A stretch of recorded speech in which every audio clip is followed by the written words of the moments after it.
एक राजा जब अपने देश के दौरे पर अपना भेष बदलकर भ्रमण के लिए निकले तो वो ये जानना चाहते थे कि उसकी प्रजा में क्या हो रहा है। ये सोचकर उन्होंने पूरा दिन घूम घूम कर अपनी प्रजा के बीच में बिताया और अपना हुलिया बदल कर रखा। रात बहुत हो चुकी थी और राजा वहीं गांव में फंस गए। उनके पास खाने के लिए कुछ नहीं था।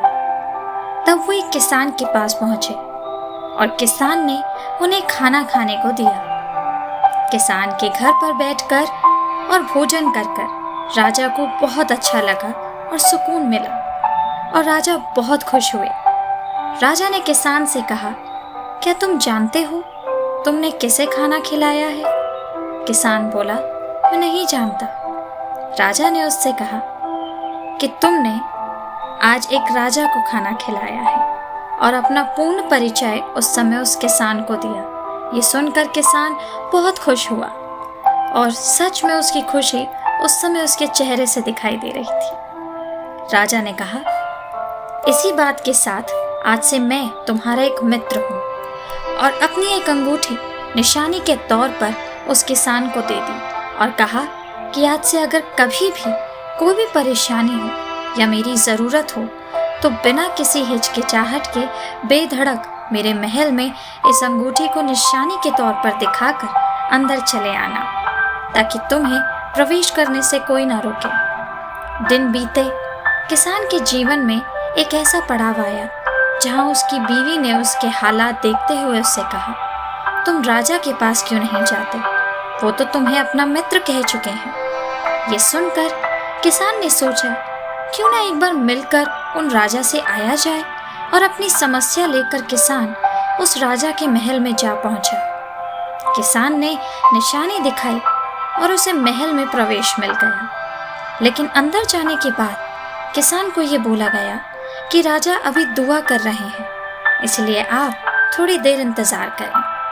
किसान ने उस द्वारपाल से कहा कि मैं सिर्फ राजा को देखना चाहता हूँ। यह सुनकर द्वारपाल ने कहा कि ठीक है, आप अंदर आ जाइए, देख लीजिए, लेकिन उनकी दुआ में कुछ आहट मत करिएगा। किसान ने दूर से राजा को देखा और राजा के हाथ जो उसने दुआ में उठाए हुए थे उन्हें देखा। किसान ये देखकर वहां से बिना राजा से मिले चले आया। उसकी बीवी ने उससे पूछा कि वो खाली हाथ क्यों लौटा है और क्यों राजा से नहीं मिला। तब जानते हैं उसने क्या कहा?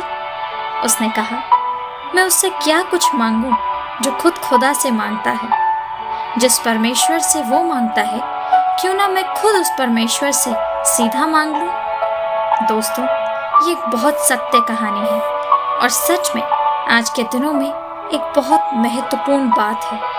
आज जो भी सब आसपास हो रहा है, उसकी वजह से लोग अपना भरोसा डॉक्टर्स में, दवाइयों में, ऑक्सीजन सिलेंडर्स में और तरह तरह की चीज़ों में दिखा रहे हैं। मैं ये नहीं कहती कि ये सब गलत है, लेकिन इंसानों से मांगने और इंसानों पर भरोसा रखने से ज़्यादा ज़रूरी है परमेश्वर पर भरोसा रखना, क्योंकि सब उसी के द्वारा बनाए गए हैं और सब उसी से मांगते हैं।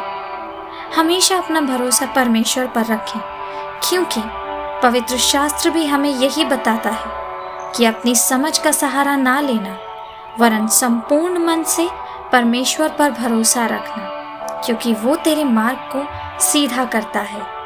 दोस्तों, आज आप हिम्मत ना हारें और अपना भरोसा किसी इंसान या किसी और चीज़ पर ना रखें, वरन अपना भरोसा उसी परमेश्वर पर रखें जिसके हाथों की रचना आप खुद हैं, क्योंकि वो इस दुनिया के हर इंसान से ज़्यादा आपको प्यार करता है। यहाँ तक कि हम खुद भी अपने आप को इतना प्यार नहीं करते जितना वो हमें प्यार करता है। हम सबको हिम्मत उसी परमेश्वर से मिलती है, इसीलिए हमेशा ढांढस बांधे और उस पर अपना भरोसा रखें।